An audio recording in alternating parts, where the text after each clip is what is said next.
You remember the exact moment you learned that your voice didn't matter. Maybe you were 5, maybe 10, standing in a room full of adults who made decisions about your life without asking what you wanted. Your preferences were dismissed as phases, your boundaries trampled as stubbornness, your needs swept aside as inconvenience. Picture this. You're 8 years old, and you don't want to hug Uncle Steve who smells like cigarettes and makes you uncomfortable. But the room falls silent when you hesitate, eyes narrow. Someone whispers about being rude or difficult. So you hug him anyway, learning in that moment that other people's comfort matters more than your own safety. Every no you attempted was met with guilt, manipulation, or anger, so you learned silence was safer. You discovered that love came with conditions. Be agreeable, be accommodating, be invisible when it matters most. You became the child who smiled while dying inside, whose authentic self slowly suffocated under the weight of other people's expectations. The lesson embedded itself deep into your nervous system. Your voice is dangerous. Your boundaries are selfish. Your needs are inconvenient. Better to disappear than to displease. Fast forward to today. People love you. You're so agreeable, so easygoing, so accommodating. You're the friend who never cancels plans, the colleague who takes on extra work without complaint, the partner who goes along with every decision. Everyone thinks you're just naturally generous, naturally selfless. But beneath that pleasant exterior, you're drowning in resentment. Every smile feels like a performance. Every sure no problem chips away at your soul. You've become a stranger to yourself, so busy being who others need you to be that you've forgotten who you actually are. But what happens when being nice becomes a prison?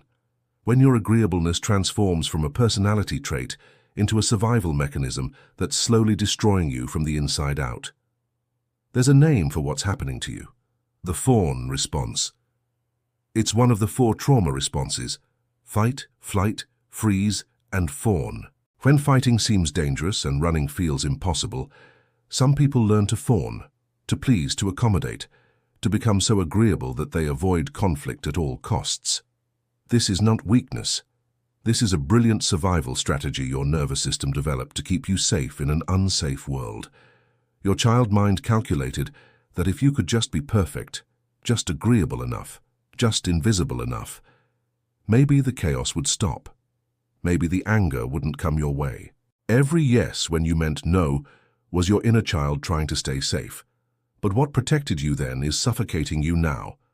The very mechanism that helped you survive childhood has become the thing preventing you from truly living as an adult.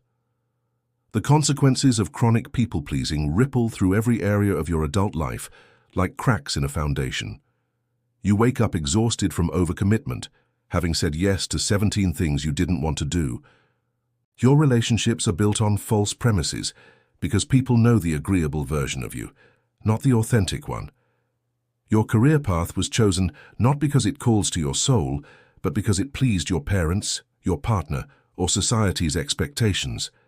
You've lost touch with your own desires so completely that when someone asks what you want, the question feels foreign, almost threatening. You've become so good at reading others' needs, scanning their faces for disappointment, their voices for irritation, that you've forgotten how to recognize your own. Your internal compass spins wildly because you've spent so long navigating by other people's stars. The most devastating part, you've created a life that looks successful from the outside but feels hollow on the inside because none of it truly belongs to you. Then comes the inevitable collapse. The day when your body says no even when your mouth can't, through illness, burnout, panic attacks, or complete emotional shutdown. Your nervous system finally rebels against the constant state of self-abandonment. You wake up one morning and realize the terrifying truth. All your yeses have built a life that doesn't belong to you. You're living someone else's dreams, carrying someone else's expectations, being someone else's version of who you should be. The fear hits you like a physical force. The terror of disappointing others has imprisoned your authentic self so completely that you don't even know who that person is anymore. You've become a ghost, haunting your own life, present but not really there, agreeable but not alive.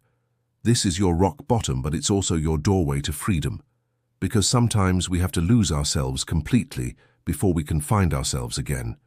Your first no will feel like rebellion, because it is. It's a revolutionary act against years of conditioning that taught you your voice didn't matter. Your hands might shake, your heart might race, but this is your nervous system learning that you can set boundaries and survive. Dr. Bessel van der Kolk, renowned trauma researcher, teaches us that trauma is stored in the body and healed through reclaiming our power to choose. Every authentic boundary you set rewires your nervous system, teaching it that you're no longer that powerless child who had to fawn to survive. Start small. Say no to one thing this week that drains your energy. Maybe it's a social obligation you dread, or taking on extra work when you're already overwhelmed. Notice how it feels. Sit with the discomfort. This is growth happening in real time. Remember this truth. Boundaries aren't walls. They're gates that you control. They don't shut people out. They teach people how to treat you with respect. Your no to what drains you is a yes to what nourishes you. Your voice matters. It always has. The people who made you believe otherwise were operating from their own wounds, their own need for control, their own inability to handle authentic human beings with needs and boundaries. Their inability to hear you was never a reflection of your worth. Every authentic no is a step toward becoming who you were always meant to be. Not the compliant, agreeable version that learned to survive through invisibility, but the real you. The you with opinions, preferences, dreams, and the right to take up space in this world. You're not alone in this journey. You're joining millions who are learning that self-respect isn't selfish, it's sacred. That boundaries aren't mean, they're necessary. That your voice, which has been silenced for so long, has something important to say. The child inside you who learned to fawn is still there, and they need to know they're safe now. Safe to have opinions. Safe to disagree. Safe to say no without losing love.